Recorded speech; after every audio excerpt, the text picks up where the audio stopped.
Insomniac Games' Spider-Man is a flawed masterpiece. Not since 2004's Spider-Man 2 developed by Treyarch have I had so much fun with Marvel's web-slinger.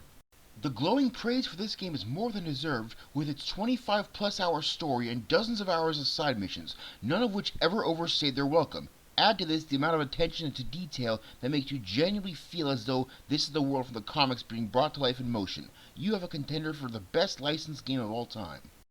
That being said, I had some issues that perforated the experience for me on a technical level. Upon starting up the game, we are introduced to a 23-year-old Peter Parker with many years of combat and tech experience. The first task given to you is this web sling across half of Manhattan, and along the way you can view all of its glory. Upon reaching your destination, the Kingpin's Tower, you are put through a fun tutorial that doesn't overstay its welcome. Very similar to the Batman Arkham games, Spider-Man PS4 uses a free-flow combat system. You gain energy by attacking enemies, which you can use to either perform special attacks or heal yourself.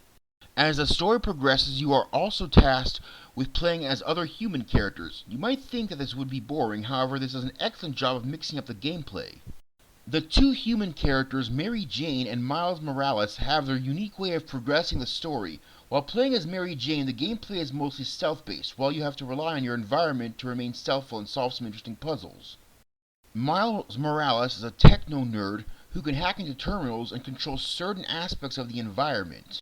I liked how the time that you play as these characters never felt as though it overstayed its welcome. Also, unlike in other games where collectibles and side missions only seem to be there to pad out the game's length, Spider-Man PS4 provides you with an incentive to complete them.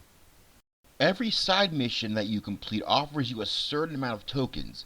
There are 5 different kinds of tokens, and you can spend these tokens to unlock new abilities and costumes. The costumes aren't just for show though, each costume offers a unique superpower to go along with it. A good variety of unlockable costumes adds to the game's replay value even further.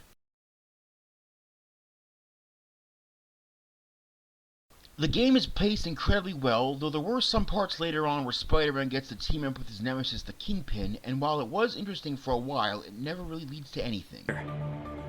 Keep my men alive and maybe I'll tell you.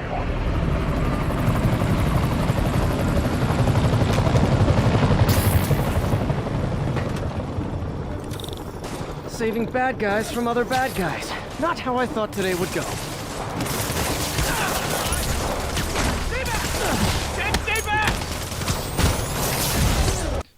As an avid fan of comic books and superheroes, I like the stories where the heroes and villains have to put aside their differences to team up against a common enemy.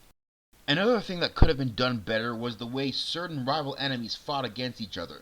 Whenever there was a scenario where 2 different gangs were shooting at each other, the second I showed up as Spider-Man, they all started shooting at me. I would have liked it more if there were scenarios where when you took out different enemies from one gang, the rival team would back you up and help you temporarily until the other gang was defeated. There was never an instance where you are the mediator between 2 rival enemies. They drop everything they're doing to focus on attacking you when you show up. Also, when the game first came out, it didn't have a New Game Plus mode. While this wasn't an issue for me at first, there were some instances when I had to collect a specific object and it wasn't there, prohibiting me from getting 100% game completion. So, this is a follow-up on the previous video I made with the glitch. As you can see, here I am where the black cat side mission is supposed to take place. I go to my map, and it's not here, but when I go to here where it says that I still have 1 black cat mission stakeout available, which means that the game is glitched and I can't get 100% completion because of this horrible glitch.